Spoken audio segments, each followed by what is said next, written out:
Hello class, and welcome to week 7. This week we're going to take a look at PowerPoint chapter 2 in the textbook. Beginning on page 848, you'll see the first practice project basically that you'll go through. So like future weeks, take a look at what you're going to need to get started and what your final project's going to look like. And we'll go ahead and run through objective 1 to get you started, just as we have in some past weeks. So having said that, let's go to the next page. Number 1, of course, let's go ahead and fire up PowerPoint. Once you've got that open,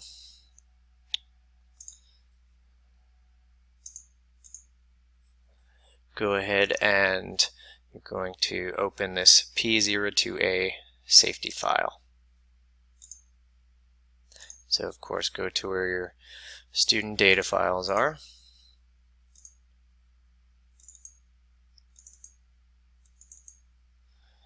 And safety. Okay. Once you've got that open, go ahead and do a save. And as usual, save it in the location of your choice using this name, last name, first name, etc. I'm going to do that.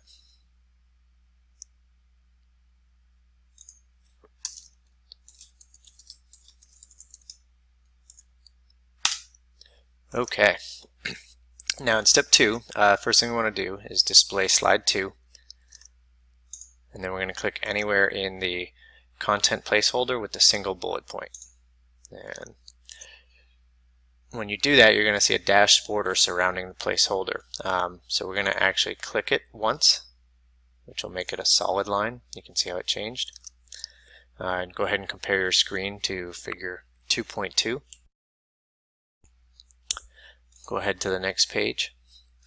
In step 4, while the border of the placeholder is displaying as a solid line, we're going to change the font size to 24. So up here we can click this drop down, 24, and you'll notice that all of the text inside of here has changed to that size. Go ahead and save your presentation. Now in step 1 in activity 2.02, we're going to display slide 3, and then we're going to click anywhere in the bulleted list. So anywhere here. I'm going to point to the placeholder dash border, and one time again to display it as a solid line, same as last step. We're going to go to step 2. On the Home tab in the paragraph group, we're going to click numbering, and then go ahead and compare what your slide looks like in terms of with this figuring here. So in the paragraph group, under the, let me just double check that. We're going to click numbering, which is here. And you can see how this changes here, and it should match figure 2.3 as evidence here. Now, let's go down to activity 2.03 at the bottom here. Step 1, we're going to display slide 4, and then we're going to select the 3 second level bullet points. That starts with ride entrances. So 3 second level. Second level means they're indented from these first ones. So that makes them second level. If there were bullet points underneath these, that would make those third level, etc. So just keep that in mind. Once you have those selected, look at step 2, and on the Home tab and in the paragraph group, we're going to click the bullets button arrow, and then you'll see basically the bullets gallery. Go ahead and compare your screen when you do that with figure 2.4. You should have a menu that looks like this. So real quickly, if you go here and click this arrow, this will bring up that gallery. In step 3, below the bullets gallery, there's going to be an item called bullets and numbering, which you'll see on your screen. So go ahead and bring that up. Bring up another window, this bullets and numbering pane. Once you're in there, you can point to each bullet style to look at the screen tips, but in the second row we're going to click star bullets. So right here, and you'll see the screen tip, it says star bullets. Once you've clicked on that, you're going to, let's see, well, as a note to that too, if for whatever reason you don't have it, you can go ahead and click the reset button when you click in the second row, and it should allow you to bring it back up. If you haven't modified these before, then you should certainly have it there. But other than that, in step 4 here, we're going to click in the size box. We want to change it to 100.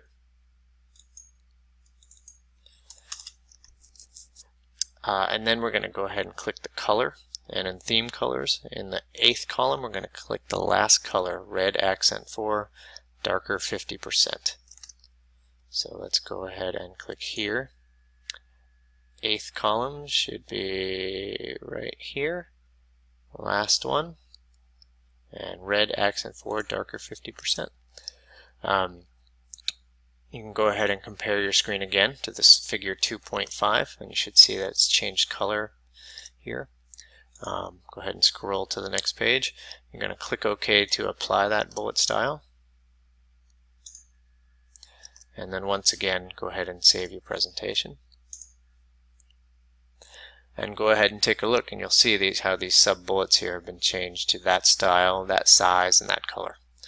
So there's a lot of flexibility in terms of how you can modify either an existing slide content or even just change it when you're creating your own new slides on how you want those bullet points to look. Last thing we're going to look at here in this video is activity 2.04. So go ahead and start in step 1. We're going to first display slide 2 and then click in the paragraph. So again, just do that and click in here. On the Home tab in the paragraph group, we're going to click Bullets once again, such as here. And what you'll notice is when you do that, if you compare your screen to figure 2.6, that the bullet point that was at the beginning is now gone. So basically, if you click on it when there is a bullet point, it'll take it away, just like when you click on it when there is not, where it would normally add it. In step 2, go ahead and click the dash border to display the solid border as we did before, and that'll select all of the text. And then we're going to apply bold and italic and center to the paragraph. So go ahead and do that. Click here, click bold, italic, and then center. And once you've done that, we're going to go to the Home tab, and in the paragraph group, we're going to change the line spacing and click 2.0. So look for this line spacing button, which is going to be here, and set it to 2.0, and then you can see how it adjusts that accordingly. Go ahead and click Save. And now what you should look to do is, as previously, go on and work through the next objectives through this particular project. Again, this will help you as you work your way towards the assignment for the week, and what needs to be done for that. This will sort of give you a basis for how to do that and how to understand it, and also give you an indication of where to come back to if you have questions and you can't remember how to do something. So good luck and enjoy your week.